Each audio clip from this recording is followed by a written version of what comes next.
Hi guys, Jared here again with Awesome Sauce Electric doing some home electrical DIY. Go ahead and like and subscribe for some more videos like this. Today we're going to be getting into changing a standard outlet into a GFCI. Let's get into it. Guys, so here's the outlet we're changing out to a GFI. Now, before we get into this, let's see what tools we're going to need. Alright guys, to start us off is always my favorite, the Milwaukee M12 Impact with a Phillips bit. The next will be a pair of pliers to straighten out the wires if they're curled around the screws on this outlet. A voltage stick to test for voltage on a wire. Very handy to have for doing any electrical work. A plug checker with the GFCI test button, and I'll show you how that works once we get that installed. Pair of strippers is always handy to have just in case you need to clip a wire and re-strip it and curl it. Trim screwdriver with a very thin flathead blade, and this is for the screw right here on your plate, and then if it's an older outlet you're going to have flathead screws that connect it to the box. And then a utility blade, and this is handy to have in your back pocket just in case, and I'll show you why here in a second. And then for material that I got for this is just your GFI outlet, and then a Decora plate to go along with it.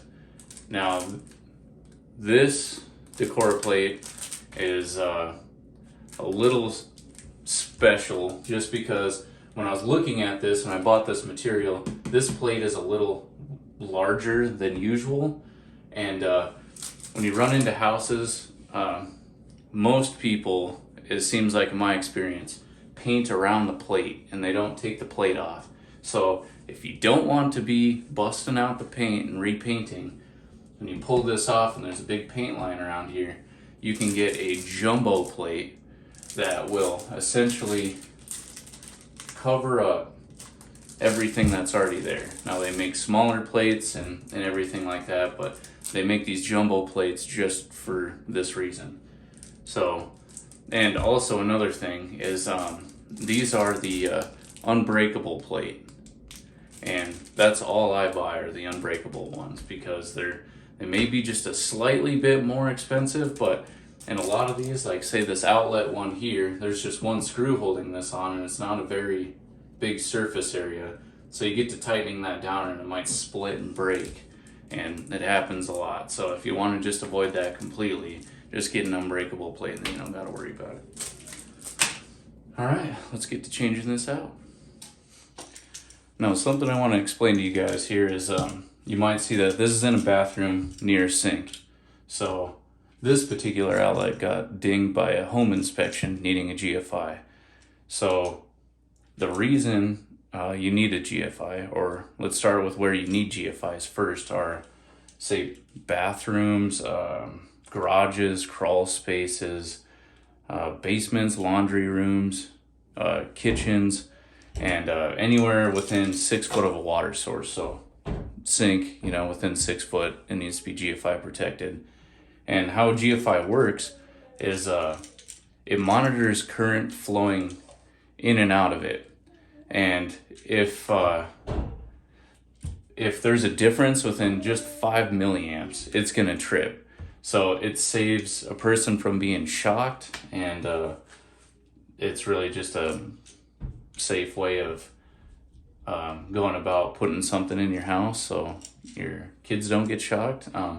Now I do have some say about, like say in your basements, you need a GFI, and I've seen it a lot where big freezers trip. Now this isn't, something that I should be saying, but I don't really believe in plugging freezers into GFIs, to be honest with you. I've seen a lot of guys,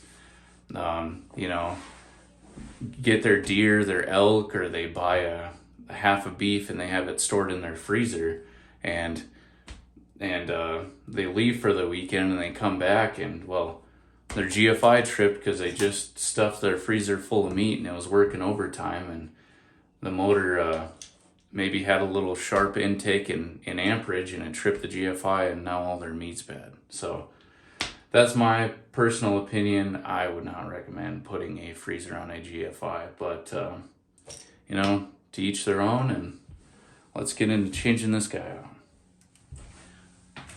Alright, so first, this is where this utility blade comes in, alright? And this is what I was talking about with people that like to paint around outlets. Sometimes that paint gets caked up against your plate, so when you go to pull your plate off, it starts ripping paint out further from your outlet. So to prevent that, just score it just a little bit. And this one actually looks pretty good, but I'm gonna do it for reference sake here, and just in case. You just want to run your blade down and around your plate. And then we're going to grab our trim screwdriver and we're going to pull this plate off here. And what do we got here? Looks like Phillips head screws, so we'll use our impact here.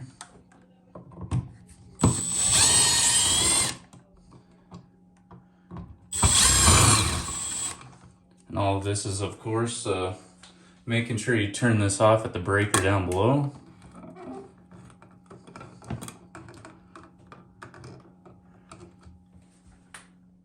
Alright guys, so it looks like we opened up a can of worms here a little bit.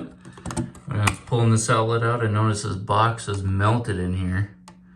So it looks like the old owners, it looks like there's nothing wrong with the outlet, but I bet there's an outlet before this one that got melted up against the box. So we're going to have to change this box out. So I'm going to show you guys how to do that. All right, here we go. All right, so the first thing, oh, and look at that. The hot snapped right off that outlet there too. We're going to take these off. And with any project, you never know what you're gonna get into, so.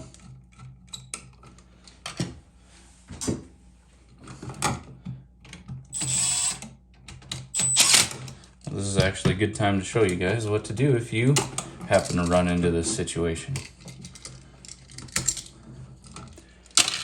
All right, so the first thing we're gonna wanna do is separate these wires in this box.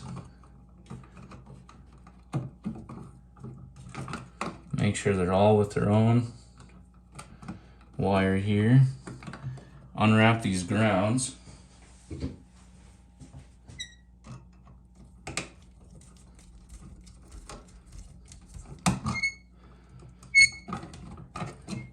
Then we're going to want to straighten these hooks out so they're as flat as possible.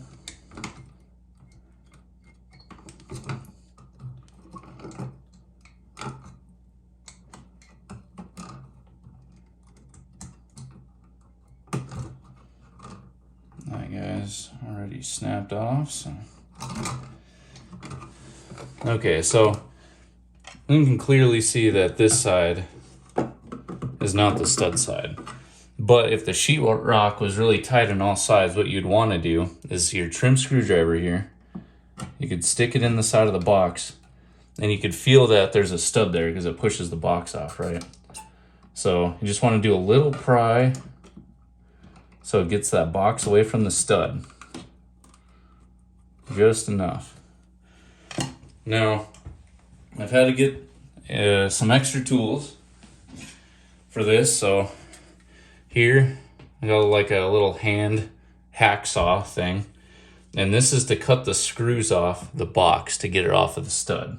Now I'll show you what a box looks like in the wall. So here, we have your nail-on box, and that's what's in here. So what we're going to try and cut, so what's happening here are these nails are coming through here into the stud, right? So let's just hammer one in, just so you can kind of see. So the nail here is coming into the stud, And what we're gonna try and do is stick our hacksaw blade in and essentially cut the nail off from the stud. And then we'll just have a box floating in here, and we straighten these wires out, and luckily they're both coming from the top, so that should be a little easier. We're gonna try and pull the box out and then insert this new one. Now we may have to cut a little bit of sheetrock around it, but hopefully not too much. So let's get to cutting.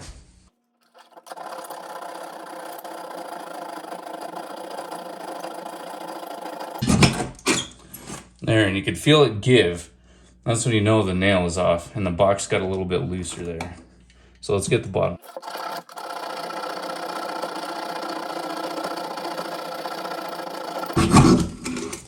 All right, there that one goes. So let's try and get this box out of here.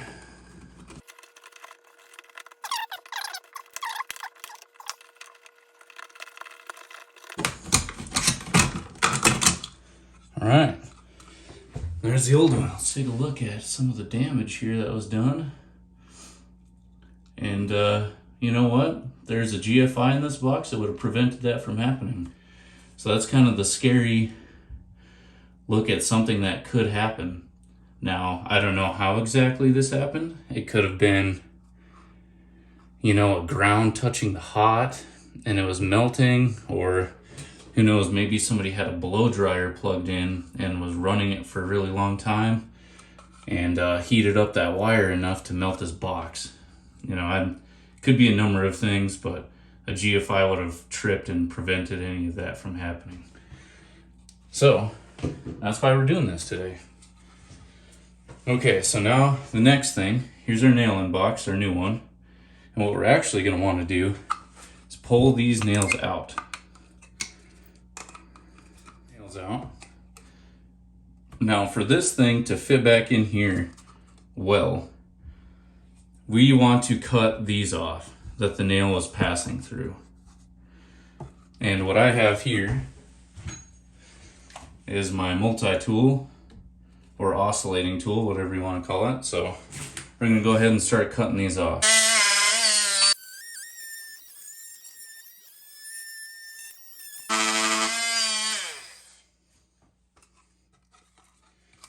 All right, so we got our nice clean cut box. Now let's push both these tabs out in the top here.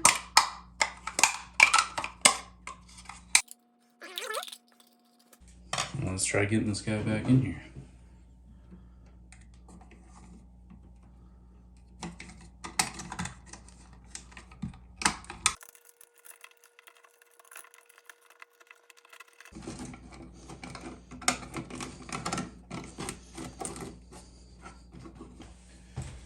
All right, so now you might be wondering,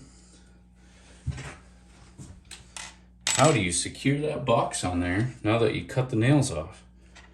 Well, since there's a stud right here, we're going to use our impact, and we're going to put a screw through the side of the box here into the stud. Now I have a pair of needle nose here to kind of hold the box in the right place we want it. So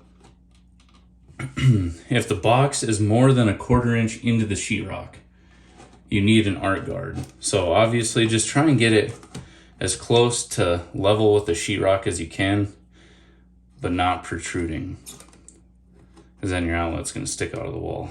But let's go ahead and screw this box in. All right, so now what we're going to do next is go back to original plan and just put a GFI in here now that we have everything replaced. So the first thing you're going to want to do is find which one is your line or your hot that's coming from the panel, and then your load, which will be what's feeding after the GFI. So let's go back and turn the breaker on and see what we got. All right, with the breaker on now, go ahead and use our voltage stick here and see what's hot. And obviously here, these are your neutrals, so those won't have any load on them. there's our hot right there. Of course, it's the short one, so. All right, now we know these guys are loads. So we'll go back down and turn the breaker off and get to work. All right, now that we have our line and our load, let's go ahead and strip this hot.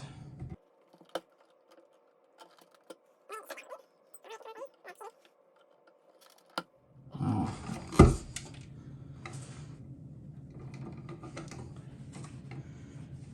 All right, next what I'm gonna do is these grounds, how this ground is really short and how they had it just wrapped up with this other one. That's technically not legal. So what I'm gonna try and do is either have a crimp or I'm gonna try and wire nut those together. I got another piece of wire, and this is 12 gauge from 12 gauge Romex. And we're going to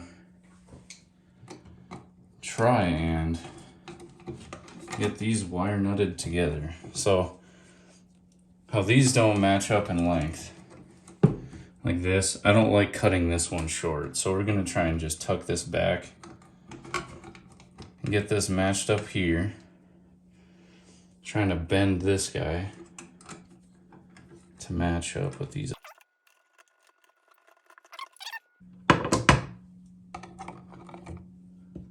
Length for the most part. And then what I like to use are tan reds, is what they're called, wire nuts, but anything works.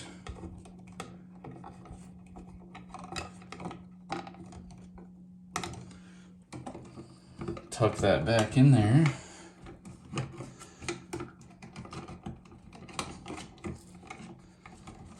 And now we'll put this GFI in.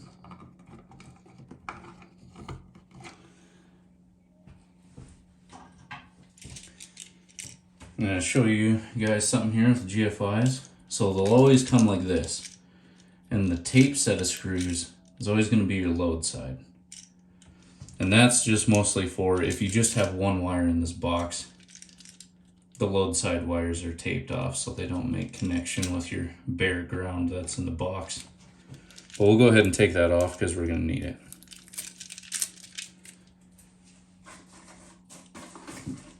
All right, so how these work, and it'll even tell you here, your load wires. And then, oh, here we go, your line wires. So that'll be your hots. They're coming from the panel. And you can kind of see how these screws work here. You push it up and you put your wires in there. And you can tighten it down. And that plate will come and crimp them on there. Pressure plate. So that's what we're going to do. And whenever you're working with something, even if it's turned off, you always do your load side first. So we're going to have our wires here, and I'm actually going to clip these so they're the same length. And we're going to restrip the neutral here. And obviously not do anything with these because the hot is so short, because if you guys remember, it broke off on our old outlet there. So we're going to start with the load wires, or I guess our ground. Get our ground in there.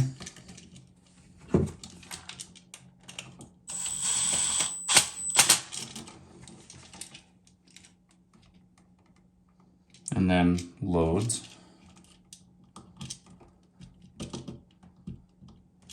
And you don't want that where if it goes all the way in and it's still showing some copper, go ahead and trim that down.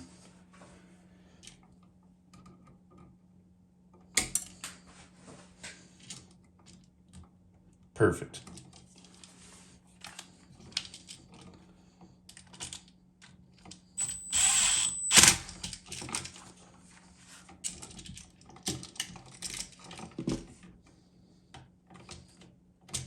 Trim that one too. All right, we'll probably trim this guy.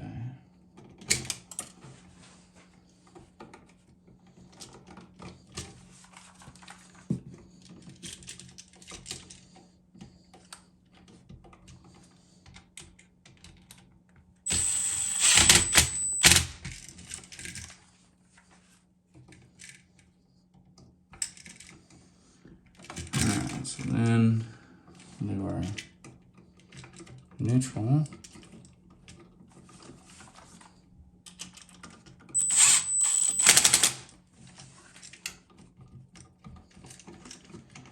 And last is our hot.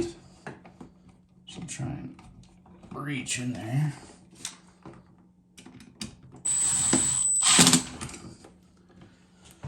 Alright. So kind of tuck our wires back in here.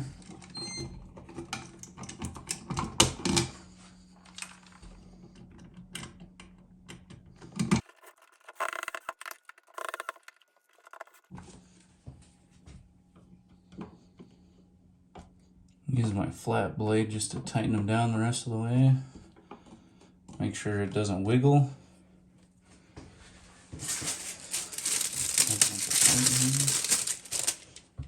And as you can see, there's no paint line, but there is kind of some grime that kind of chips some paint away. So this guy should cover all of that.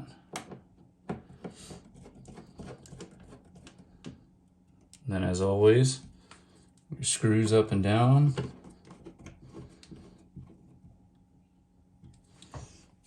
All right, let's go turn this breaker on and test it. All right, so I went and turned the breaker on. You can see there's a red light here. So let's hit reset, and it's gone. Put our plug checker in. We got our 2 lights. So it's all powered up and good to go, and there's a whole explanation here on, which is super handy to have if you're troubleshooting outlets.